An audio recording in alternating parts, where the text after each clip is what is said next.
Hey guys, welcome back to some more AFK Arena. Today we're going to be breaking down the tier list for September. Now we know we do have two additions with this tier list. The first one being our brand new Mauler hero, which is really making a really good appearance. So Telmar is being shown in a couple different places. In addition, we do have the new Highborn Draconic hero, Keelan, that we're going to go ahead and show. Now both of these you have to take with a grain of salt because they are relatively new. And what we mean by that is when you start looking at the Nightmare Corridor, you look at the Cursed Realm, you look at the Treasure Scramble, these heroes have not run through all of the iterations to really see the utility of where either of these heroes are at, because again, we still do have to run through all of the iterations and find exactly where they are. But let's hop over and break this thing down.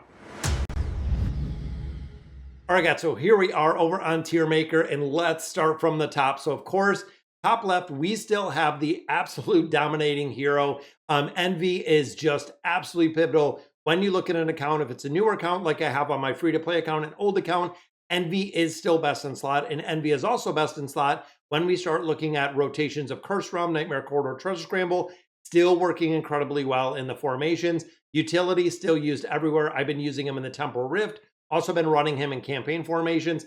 It's kind of crazy how much and really how much utility this hero does possess. Then we have Libirda. Now, I feel like Libirda might be one that could fall out of the meta just because he's literally been the top tier for an extended amount of time.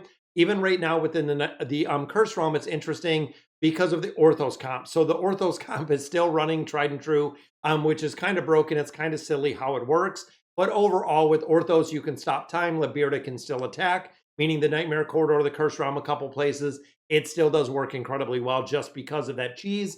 And it does take a very specific formation to get that one to work. Now, Aurelia still staying in the top tier when we start looking at erosion. Absolutely a huge hero for that. And again, when we start thinking bigger picture, starting to get in multiple teams, she is still has a crazy amount of utility. We have Damia in here as well. Again, seeing her in some of the damage dealing comps, which is pretty interesting. But the cheat death that we have with the Enraged Timer definitely makes a big difference. Now, Lucilla, I feel like, again, she might be one that doesn't hold for very much longer. Again, we're starting to see her kind of fall out of the meta. And I think a couple of these over the next few months with the introduction of a couple more Awakened heroes, possibly some more Draconic heroes, we could see this start coming down a little bit. Same with the Awakened version of Athalia. Now, of course, when you start looking utility-wise, it also makes a big difference on where and who you have built.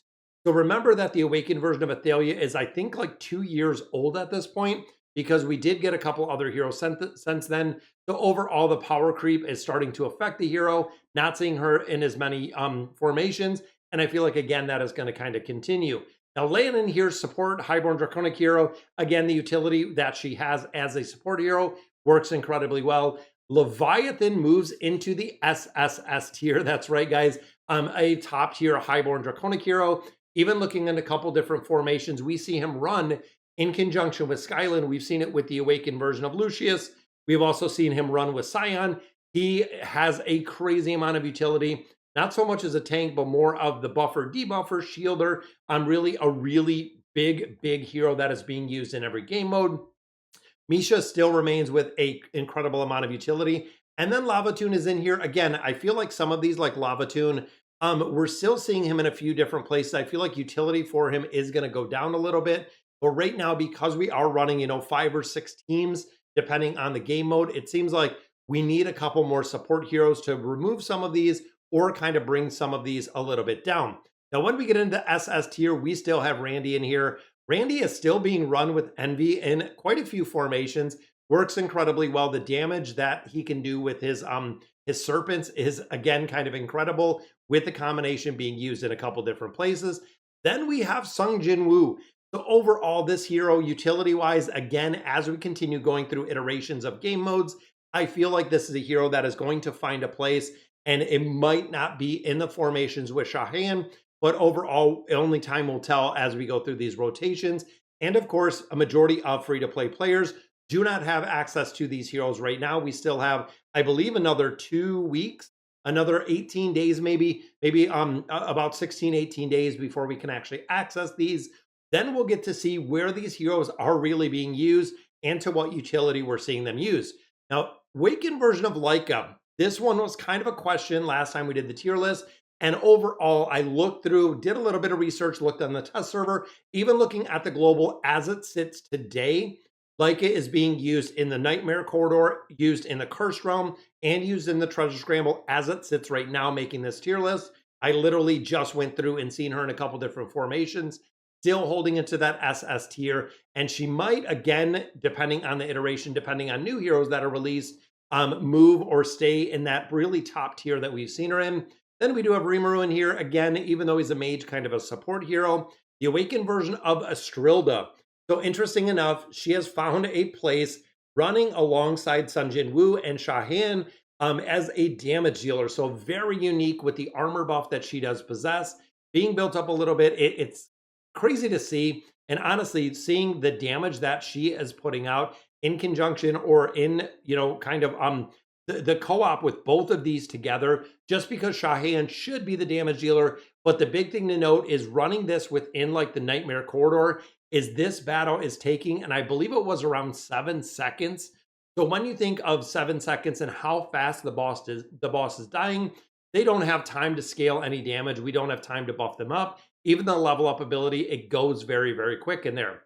Now, Jerome, support still very solid, running it, again, very early game, even late game when you're running it with a few other heroes. And we've actually seen this hero being run with the Awakened version of Lucius, and of course, running Leviathan in there kind of as a buffer. Now, Shuna, again, an incredibly strong support hero. Same with Valfira, which I think that, yeah, that's the right name. I get her confused with Sarah Mira. I get both of them confused. I don't know why they look nothing alike. Ivan still holding strong in here. Palmer, crit damage amplification. Nox is in here. So Nox overall, utility and survivability. He can solo a lot of game modes at an E60. We talked about him a little bit earlier in the stream. Still working incredibly well. Thorin still holding a spot within the meta. Zora, I feel like, is another one that we are going to see less and less as we continue to get more heroes. Skylin, damage dealer, treasure scramble still being used. And again, this is another one that might not have a place just like Halia down here. I feel like Halia's utility has went up a little bit. Skylin's has been kind of holding steady, but I feel like I'm finding her more and more formations because I do have to merc both of these. And I'm finding that I cannot use them together in a couple different formations. Then we look at Scion. So Scion is the replacement for Skylin. This is kind of the regular Draconic hero. Also looking at the Awakened version of Iran, that is another one that can kind of sub in for Skylin depending on the team. Now Marcial, she is a best in slot damage dealer in a couple different game modes. Really cool to see the build on her. And of course, the bigger you build her, the better she is going to perform as far as damage. And she has a ton of support around her as well, including her counterpart Laios down here. They are actually run in the same formation. Then we have Aethys, tried and true, pure tank, guys. Absolutely crazy with the crowd control that he has. Works incredibly well. Thinking of a game mode like the Cursed Realm where crowd control is super important. Have to lock down the enemies. PvP, the exact same. If you have the ability to lock down enemies and keep them from doing anything, that is going to make a really big difference with the survivability that we see with the tank. Lysander is one early game, has a lot of utility with one copy, but as we started getting into the release of this hero, never really found a place. But at this point, it seems like every iteration again, he is being run through. He has found a place as a support hero, which is kind of interesting, but as a buffer and a debuffer, it seems like, again, we are seeing him being used more and more. Now, Rem, of course, this is a hero that when you garrison her works incredibly well. Fundamentally, her damage is starting to fall off a little bit, but overall still works incredibly well. Same with the tiny tank. We are still seeing Nadia used in a couple different formations. Amelia coming down a little bit with the instant crowd control. Now, the big thing with her is the energy she gives when she freezes everybody. That is the reason why players still use her. Now, Laios, of course, goes together with Marcial. The Awakened version of Shamira still holding on for utility. Same with the Awakened version of Iran. Again, as a sub for not having Skylin, really makes a big difference with the damage in there. Sarah Mira, again, this is one that is really, really big burst. So when we start looking at her, really putting out a lot of damage within Nightmare Corridor, still being run in this iteration. Unfortunately, within the Cursed Realm, because it lasts that full minute 30, she does burn out pretty quick. She was literally probably made for either the Treasure Scramble or made for the Nightmare Corridor just because of the burst damage in there. Gav is still being used a couple different places for the mitigation. Jahan still waiting to find a place, waiting to find her as a primary damage dealer. And like we said earlier with Halia, she is starting to pop up in a couple different formations. Then we have our new Mauler, guys, which is right here. She is being used right now in the Nightmare Corridor, is being used in the in the excuse me, the Cursed Realm as well. Also seeing her in the Treasure Scramble, so I feel like she's probably going to go up to this SS tier, which again, we haven't run any iterations of the other ones yet, which is going to be pretty interesting to see. That's why I said earlier, when it comes to this hero specifically, it's going to take a little bit of time, at least probably the next month, to see exactly where she falls in.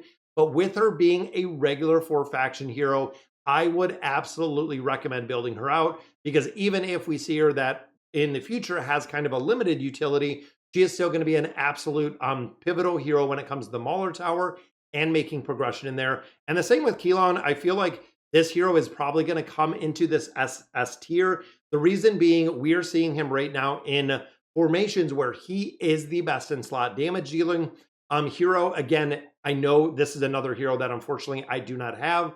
When it comes to the Highborn Draconic heroes, I feel like I'm falling behind much faster than I'm building them. But overall, this hero is best in slot in, I believe, 2 formations that we've seen him in right now. Also used in a few other formations, kind of as a secondary damage dealer within those formations. So again, we're going to have to see exactly what the future holds with both of these heroes. Then we get into the S tier. Now these heroes, again, utility-wise, I feel like the Awakened version of Lucius, just because he's being run right now with Leviathan, might go up in the tier list next month.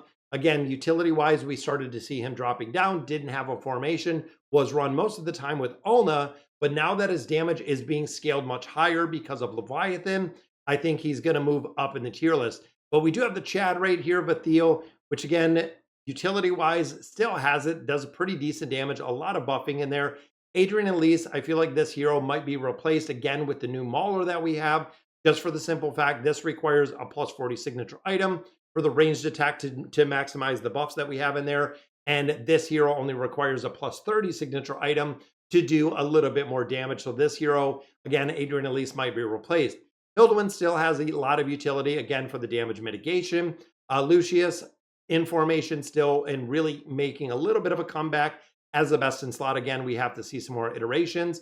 Unfortunately, the Awakened version of Belinda not being used in a lot of places. Early game, she will actually and absolutely cook enemies. If you do have the ability to get one copy of the Awakened version of Belinda early, she can actually be one of your 3rd, 4th, 5th teams all by herself. Build some support around her, and the damage will scale incredibly well with her divine power.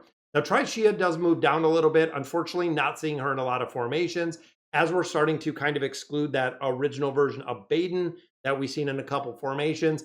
Unfortunately, again, coming down a little bit, not seeing her as used as much. Nyla, she is best in slot in a niche formation, still holding her to the S.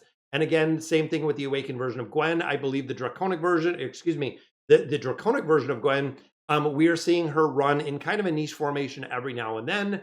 Tamara is still being run for the crowd control and also that enthusiasm buff. Kelthin is one, which, interesting enough, I just seen him in a formation that I was looking. I believe it was the Nightmare Corridor he was in somewhere. Haven't seen him used really many places.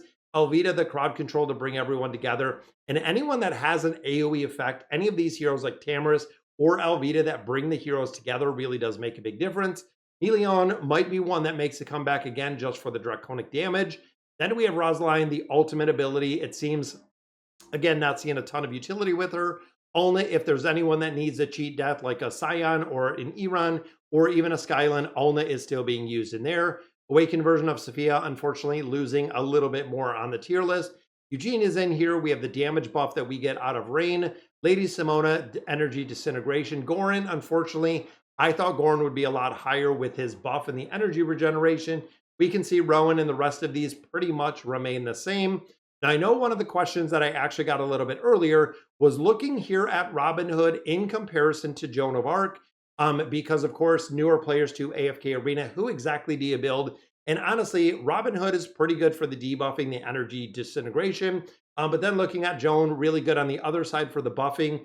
Honestly, getting either of those will be ideal because once you do build them, it will turn to an emblem of space. which will give you access to actually build up and get some signature items for our dimensional heroes. Now, another thing to note in here is shell tier. So unfortunately, for whatever reason, I don't know if it was missed or forgotten, shell tier is not in the garrison. We do have Ainz in there, we do have Albedo in there, but unfortunately, shell tier is one that has not and is not in there. Again, I don't know if that was by design. I don't know if it was a contract or whatever it may be, but unfortunately, she is not being used in there. Then we have a few. Umbriel, we've seen him used in a formation, and unfortunately, he's not being seen anywhere at all. Rest of these heroes, as we start getting into the A tier, even looking at the twins, really one-hit wonders, because the twins will do incredibly well with just one single copy. Same with Lorzen and the linking ability. One single copy will work in there. We see it with Brutus. We see it with Leica. We see it with a couple other heroes where literally just one copy will work. Even looking at Vika, Vika is, again, kind of niche in one single boss formation, which, again, can do and is the best in slot. Orthos is still that Orthos cheese that we see, but the rest of these heroes, guys, and even looking at Mira, a lot of players had questions about Mira and the utility. Early game, Mira works incredibly well because she does have a very early cheat death just with the basic formation. Don't have to build her up, don't have to worry about it. But when we start looking at how many regular 4-faction heroes that they're not releasing, it does make a big difference because the hero does incredibly well within the Graveborn Tower as well. Like I said, though, with the rest of these, I'm not going to go through all of them, but you can see we have an incredible amount of heroes within AFK Arena as it sits right now, and we have all of them in here. Even thinking about this week, since we've had the new Mauler up, I believe this Wednesday will be the announcement for the new hero, which a lot of players are saying that it's going to be an awakened Mauler hero. And with that being said, again, speculation right now is it is going to be Nimisu, but we're going to have to see exactly what that looks like. All right, guys, so that's going to do it for today's video. Let me know in the comments what you guys think. And as always, thank you guys for watching.